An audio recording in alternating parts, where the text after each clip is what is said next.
어떤 사람은 선지자로, 어떤 사람은 복음 전하는 자로, 어떤 사람은 목사와 교사로 삼으셨으니 이는 성도를 온전하게 하여 봉사의 일을 하게 하며 그리스도의 몸을 세우려 하심이라. 아멘. 네.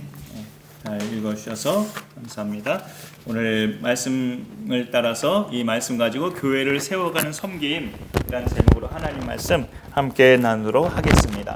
여기에 계신 분들이 우리 강선하나님교회를 함께 세워가시는 소중한 지체이신 것을 언제나 확신하시고 그런 믿음 생활로 승리하시기를 소망합니다.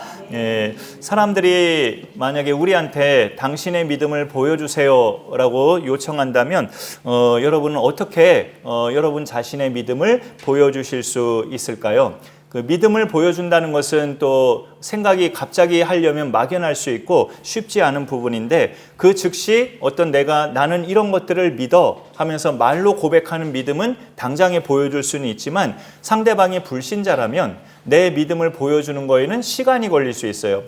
내가 뭔가 자신들과 다른 모습으로 살아갈 때 내 믿음이 보여주는 것이 되기 때문에 시간이 좀 필요할 수 있죠.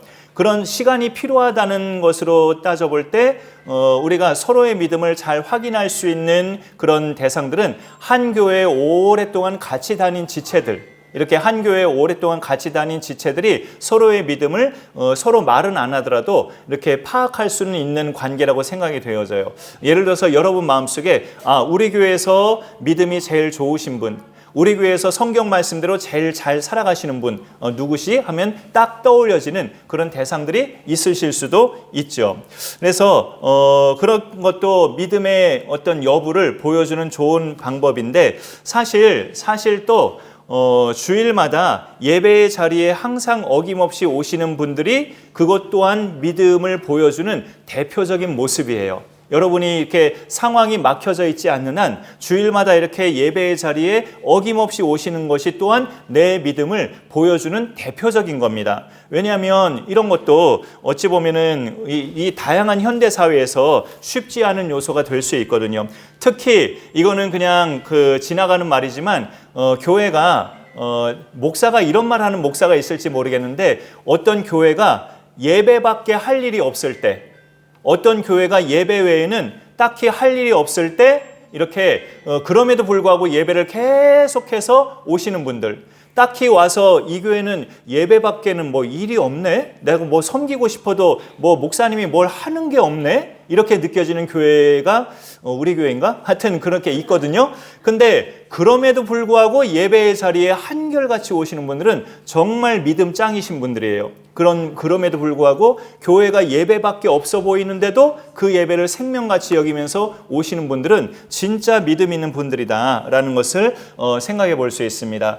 외람 때지만 저는 이렇게 어릴 적부터 사역자 첫 번째 사역지가 떠나기 전까지의 교회가 모교회였어요. 모교회. 근데 그 모교회는 정말로 저 자신은 저 자신에게는 바쁜 교회였어요. 저 개인적으로는 제가 21살 후반부터 25살 초반까지 잠깐 그 3년 반 동안 목동에서 살았는데 지금 여기 위치에서는 목동이 멀지 않지만 그 당시 제가 다니던 교회에서는 상당히 먼 거리였어요. 목동이 성북구 삼선동에 있는 교회였고 제가 살던 곳은 목동이었고 그 전도사님으로 사역하시던 어머니가 그때 당시 목동에 있는 교회를 한 3년 반 섬기셨기 때문에 몇 년 동안 이제 그 동네에서 제가 살게 된 거죠. 근데 저는 제가 다니는 교회를 계속 다녔는데 먼 거리를 이제 한 해, 두 해 다니다 보니까 갈등이 생기더라고요. 제 마음속에. 저는 근데 사람이 여러분은 여러분 자신을 얼마나 잘 아세요? 여러분을 내가 나 자신을 100% 알 수는 없어요. 저는 제가 그런 갈등을 할 줄은 몰랐어요. 저 자신이. 제가 상당히 믿음 있는 사람이라고 생각했는데 나도 이런 생각을 하네? 라고 제가 그때 20대 때 제 스스로가 생각을 하면서 저 자신한테 충격을 받았어요. 제가 어떤 생각을 했냐면 딱 1년만 교회 안 다니고 싶다. 힘들어 죽겠다. 이런 생각을 한 거예요. 목동에서 삼성교까지 그렇게 차량 운전을 하는 것도 아니었고 면허도 따기 전이었고 차도 없고 뭐 버스를 탔다가 지하철을 탔다가 그다음에 한성대 입구에서 내리면 교회까지도 이제 걸어가면 15분 이상 걷고 아니면 마을버스 또 타야 되고 그렇게 교통이 좋지 않은 그런 상황에서 1년 이렇게 쌓이다 보니까 제 마음속에 그런 생각이 드는 거예요. 한 1년 동안만 교회 좀 떠나고 싶다. 좀 쉬고 싶다. 이런 생각이 막 밀려오는 거예요.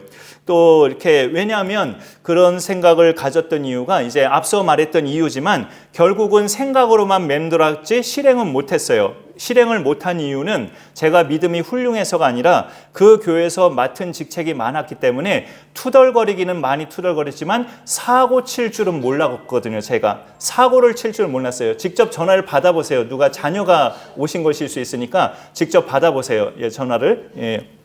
그런데 이번 해에는 청년부 회장으로 뽑게 하더니 그 다음 해에는 총무로 뽑게 하고 그 다음 해에는 또 총무로 또 뽑게 하고 그 다음 해에는 성경 공부 리더로 세우더니 그게 청년부에서만 해도 해마다 저를 놔두지 않더라고요. 근데 그거는 감사한 일인데 제가 그때 생각하면 왜 이렇게 투덜거렸는지 모르겠어요.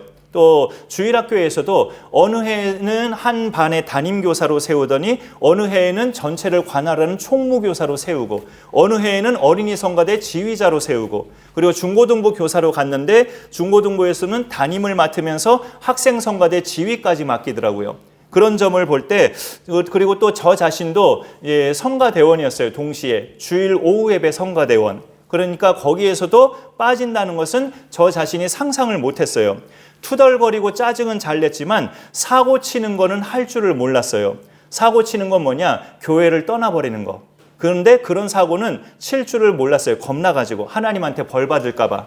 그러다가 95년 1월부터 그 모교에서 제가 전도사가 돼서 그 전까지 맡았던 모든 평신도로서의 그런 직책은 다 내려놓게 됐죠. 사역자로서 이제 그 직분에 올인해야 되니까 중고등부 사역자가 됐는데 정식 사역자가 되니까 깨달은 게 뭐냐면 이런 깨달음이 있더라고요. 성도님들 중에 여러 가지 직책을 맡은 것 때문에 교회 목사님들이 자꾸 나한테 여러 가지 직책을 맡겨서 교회 섬기는 일에 시달리고 지치신 분들은 해결책이 이거더라고요. 신학대학원에 가서 아예 목사가 되세요. 그냥 신학대학원에 가서 아예 목사가 되면 여전도회 회장 맡길 일 없고 청년부 회장 맡길 일 없어요. 성가대원 맡길 일 없어요. 주일학교 교사 맡길 일 없어요. 목사한테 누가 그걸 맡겨요? 전체를 관할하는 지도자인데. 그러니까 그런 여러 가지 다양한 직분에 지쳐있는 사람은 신학대학원에 가서 목사가 되십시오. 저는 그렇게 추천해드리고 싶습니다. 근데 우리 교회는 그런 직분 때문에 지치는 경우는 또 없다고 저는 판단되기 때문에 뭐 그럴 분들은 안 계시겠지만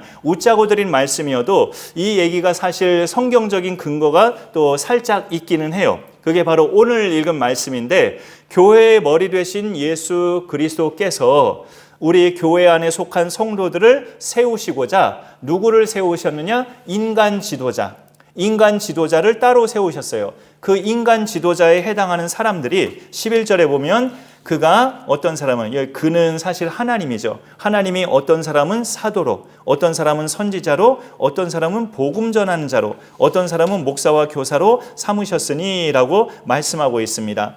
이 중에서 사도와 선지자는 교회의 터를 닦은 사람들이에요. 교회의 터. 그래서 요 추가 말씀 하나 읽어볼까요? 사도와 선지자들을 언급하는 말씀이 있는데 이게 좀 계속 말썽이지만 하여튼 같이 읽어봅니다. 시작. 너희는 사도들과 선지자들의 터 위에 세우심을 입은 자라. 그리스도 예수께서 친히 모퉁이 돌이 되셨느니라. 예. 너희는 교회 지체들을 말하는데 너희는 사도들과 선지자들의 터 위에 세우심을 입은 자라. 그렇게 말을 하고 있습니다.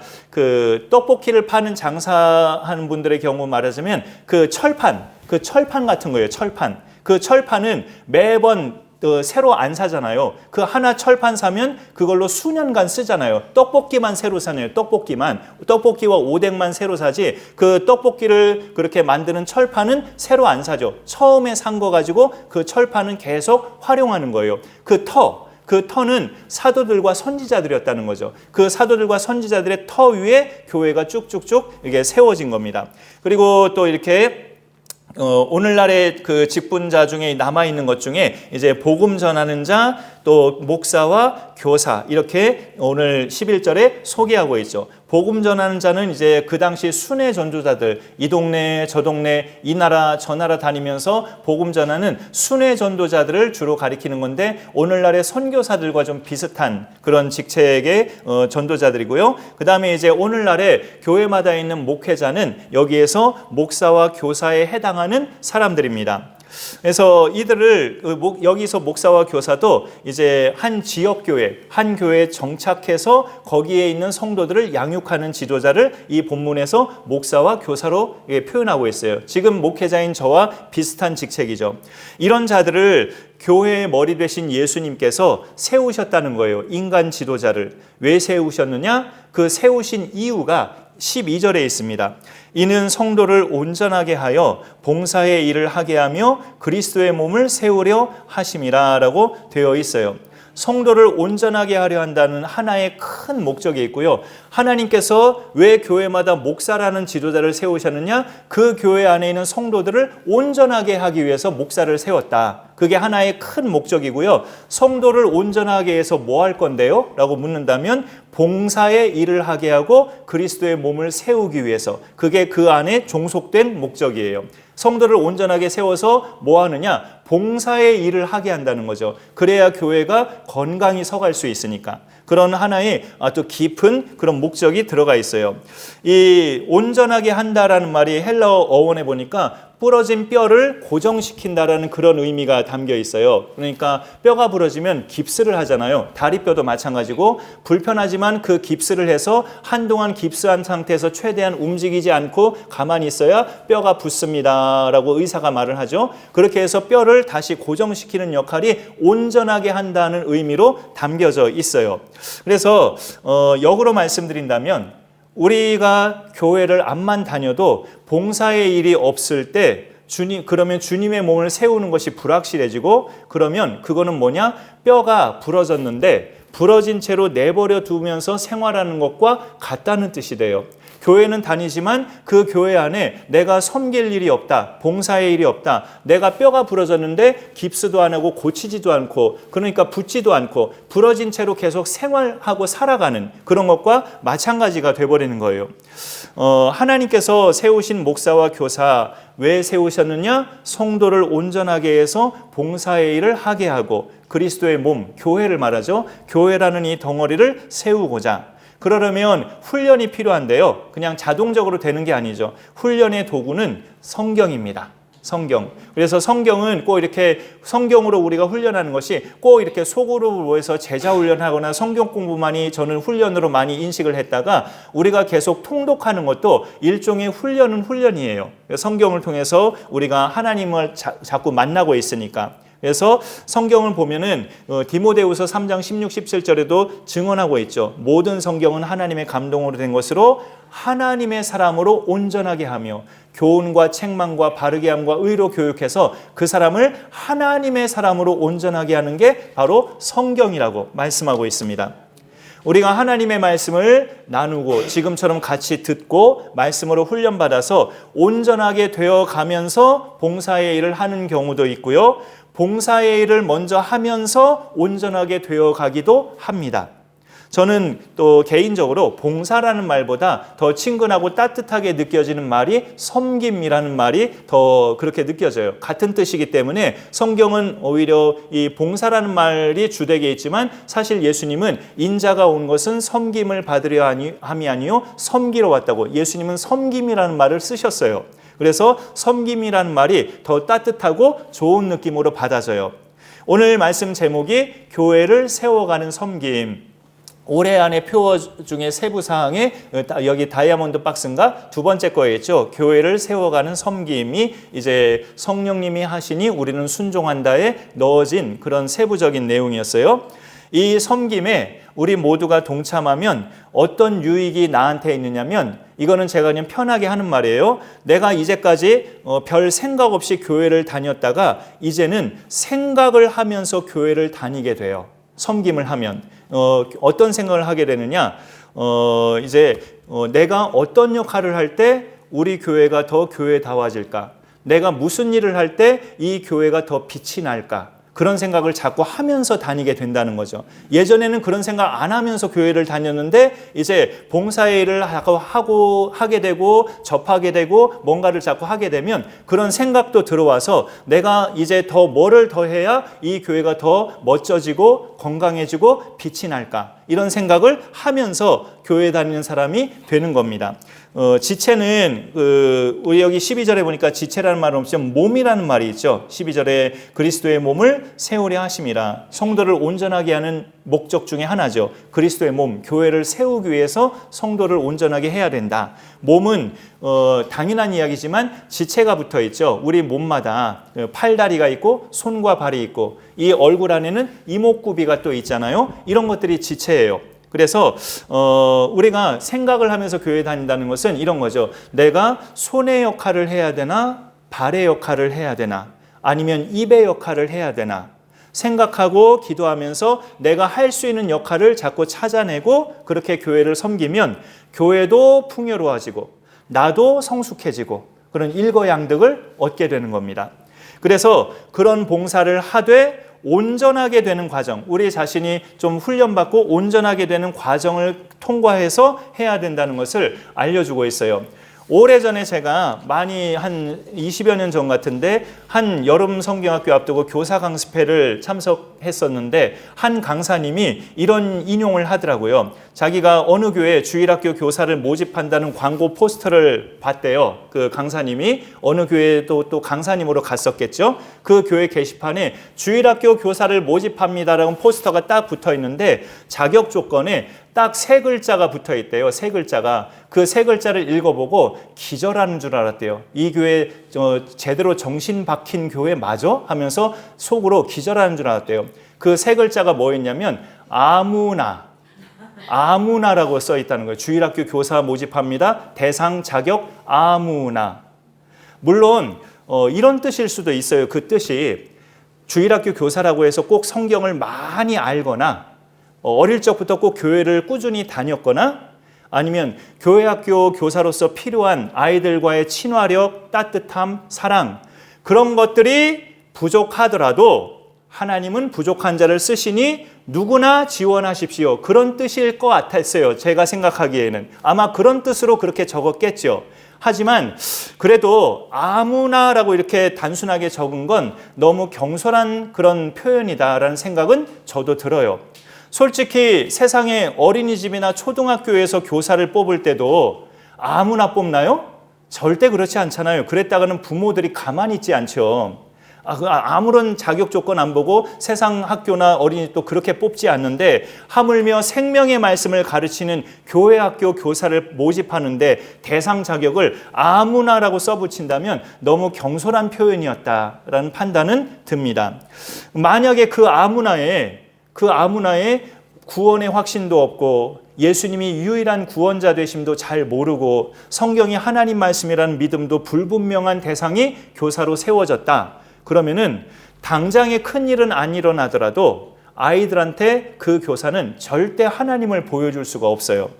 교회학교 교사의 사명은 자기가 믿는 하나님을 아이들에게 보여주는 것, 그게 사명이거든요. 가르치는 자가 자기 모습을 통해서 하나님을 보여주면서 그 아이들도 하나님의 사람으로 자라가게 하는 것이 교회학교 교사의 주된 사명이에요. 다 부족함이 있지만, 목사도 부족하지만 그렇다고 해서 아무나라고 쓴다는 건 너무 경솔한 표현이었다 판단이 됩니다. 물론 이런 경우도 또 있어요. 일단 직분자로 세움받고 나서 그 다음에 이제 온전하게 되는 과정을 밟아 나가는 것, 선 직책을 얻고 후 훈련을 하는 그런 케이스도 많이 있죠. 못 모르고 주일학교 교사 하라고 해서 그냥 맡았는데 아무것도 모르는 상태에서 시작했다가 한 해 한 해를 거듭하면서 이제 그가 성경도 알아가고 훈련도 받고 하나님을 닮아가는 교사들도 많이 있어요. 그러니까 그런 경우는 이제 자기가 하나님 앞에 다짐하는 게 필요하죠. 내가 아무것도 모르는데 이렇게 목사님이 또 하나님이 하라고 해서 이렇게 했는데 하나님 제가 이제부터 말씀을 잘 배워나갈 수 있도록 도와주옵소서. 그런 결심을 하고 이제 먼저 직분을 받고 그 다음에 훈련을 받는다면 그거는 문제없죠. 그렇게 해서도 하나님은 얼마든지 쓰시니까 그렇게 될 수 있습니다.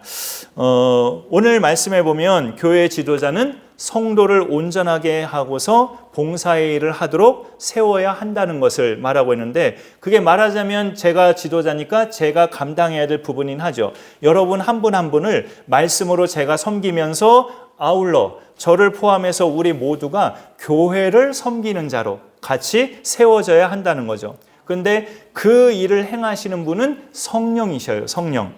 올해 표어가 성령님이 하시니 우리는 순종한다입니다. 이 말 뜻은 이런 뜻이 아니에요.